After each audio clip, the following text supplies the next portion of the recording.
প্রিয় NIS D.El.Ed বন্ধুরা সকলকেই আমার চ্যানেলে স্বাগত। এনআইএস ডিএলএড সম্পর্কিত আপডেট আমি কিছুদিন দিতে পারিনি, কেননা এনআইএস সম্পর্কিত আপডেট সেরকম কিছুই ছিল না, সেই কারণে আপডেট দেওয়া হয়নি। তবে এনআইএস ডিএলএড সম্পর্কিত যে গুরুত্বপূর্ণ আপডেট নিয়ে এসেছি, এটা এনআইএস ডিএলএড শিক্ষার্থীদের প্রত্যেককেই শোনা দরকার আমার মনে হয়।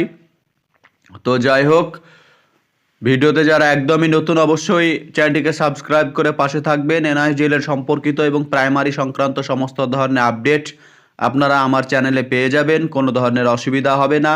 এছাড়াও যে কোনো প্রশ্নের উত্তর আপনাদের দেওয়ার জন্য প্রস্তুত আছি, অসুবিধা নেই। যাই হোক, এনআইএস ডিএলএড সম্পর্কিত বিভিন্ন ধরনের আপডেট দেওয়ার জন্য বিভিন্নজন বিভিন্ন রকম আমাকে কমেন্ট করেন। কেউ বলে দালাল, কেউ বলে টাকা খেয়েছেন।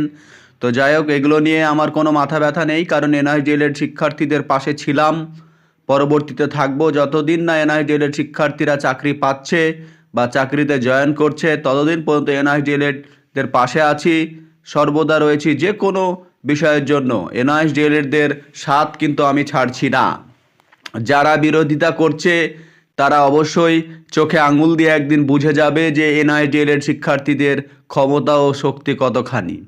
যাই হোক, যে বিষয়গুলো নিয়ে আজকের এই আলোচনা, যে এনআইএস ডিএলএড সম্পর্কিত গুরুত্বপূর্ণ আলোচনা দিয়েছে, একটা থাম্বনেলে দেখতেই পেয়েছেন যে এনআইএস সম্পর্কিত কী ধরনের গুরুত্বপূর্ণ আপডেট রয়েছে।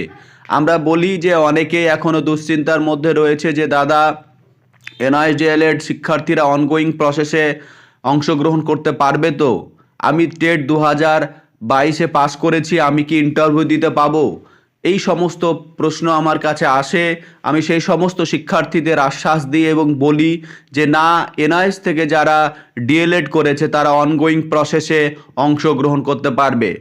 অনেকেই বলছে দাদা, বিভিন্ন স্টেটগুলোতে তো সমস্যা করছে, এনআইএস ডিএলএডদের ঢুকতে দিচ্ছে না, সেক্ষেত্রে কি করা যাবে?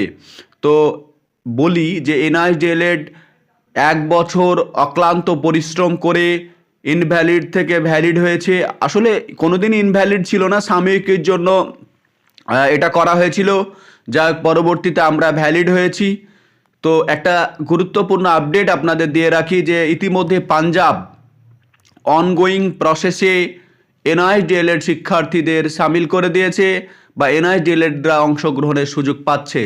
তাহলে এইভাবে পাঞ্জাব আস্তে আস্তে বিভিন্ন স্টেটগুলো এনআইএস ডিএলএড শিক্ষার্থীদের অনগোয়িং প্রসেসে অংশগ্রহণের সুযোগ দেবেই, না দিয়ে কোনো উপায় নেই। কেননা আমরা এনআইএস ডিএলএড শিক্ষার্থীরা আমরা আমাদের অধিকার সুপ্রিম কোর্ট থেকে নিয়ে এসেছি, তাই কোনো স্টেটের অধিকার নেই যে আমাদের বঞ্চিত করে বা বঞ্চিত করার।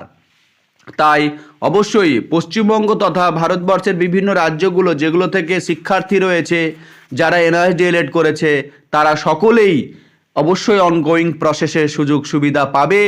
যারা টেট 2022 পাস করেছেন, যে আগামীতে আপকামিং ইন্টারভিউ নোটিফিকেশান আসবে, সেখানে অবশ্যই আপনাদের অংশগ্রহণের সুযোগ থাকবেই, এটুকু মিলিয়ে নেবেন।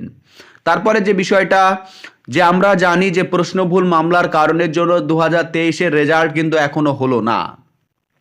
তারপরে কালকে আবার গুরুত্বপূর্ণ মামলার শুনানি, ওবিসি মামলার শুনানি রয়েছে, আমরা সেই দিকে নজর রাখবো। এছাড়াও 26,000 যে প্যানেলকে কেন্দ্র করে সেটাও রয়েছে, যদিও প্রাইমারির সঙ্গে এর সম্পর্ক নেই, তা বিষয়টা এলে তখন তুলে ধরলাম এই সমস্ত। তারপরে যে ব্যাপারটা রয়েছে যে 23-এর রেজাল্ট কিন্তু হয়নি প্রশ্নভুল মামলার জন্য। তার ইতিমধ্যে আমরা শুনেছি যে পর্ষদ থেকে যে আপডেটটা এসছে, 2025 সালের যে টেট পরীক্ষা বা টেট হতে চলেছে, তার আপডেট কিন্তু অনেকের মধ্যেই ছড়িয়ে গেছে বা অনেকেই আপডেট পেয়ে গেছেন যে নভেম্বর মাসের দিকে আবার 2025 সালে টেট পরীক্ষা হওয়ার প্রবল চান্স কিন্তু রয়েছে। এর আগে বছর যেমন বলেছিলাম 2024-এ টেট হবে না বিভিন্ন অ্যানালাইসিস করে, তবে 2025-এ টেট হবে, এটুকু আপনারা মিলিয়ে নেবেন।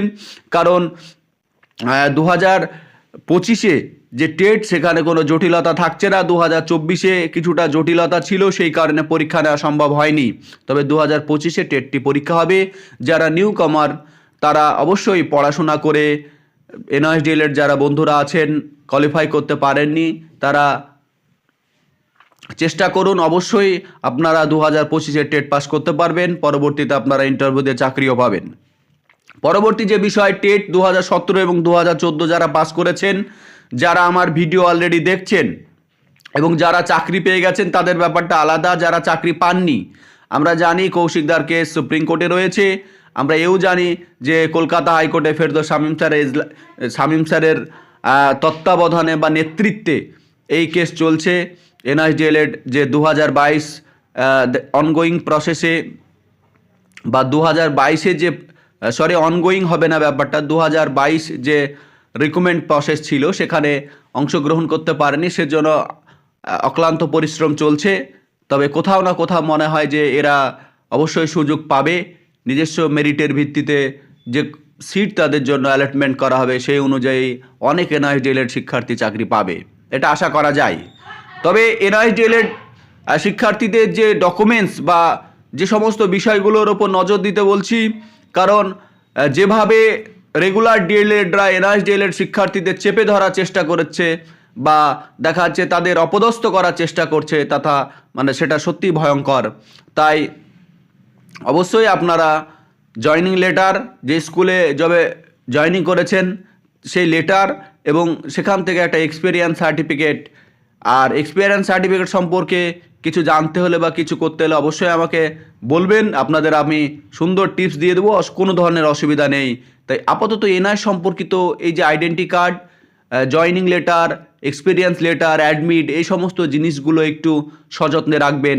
কেননা বলা যায় না এরা যেভাবে পিছিয়ে লেগেছে, যদিও পিছিয়ে লেগে কিছু করতে পারবে না, এতদিন কিছু করতে পারেনি, পরবর্তীতেও কিছু করতে পারবে না। তারপরেও সাবধান আর মার নেই, সাবধান থাকবেন আপনারা। কোনো গুজবে কান দেবেন না, কারো প্ররোচনায় পা দেবেন না। যে কোনো ইনফরমেশনের জন্য আমার সাথে যোগাযোগ করবেন, অথেন্টিক ইনফরমেশান পেয়ে যাবেন।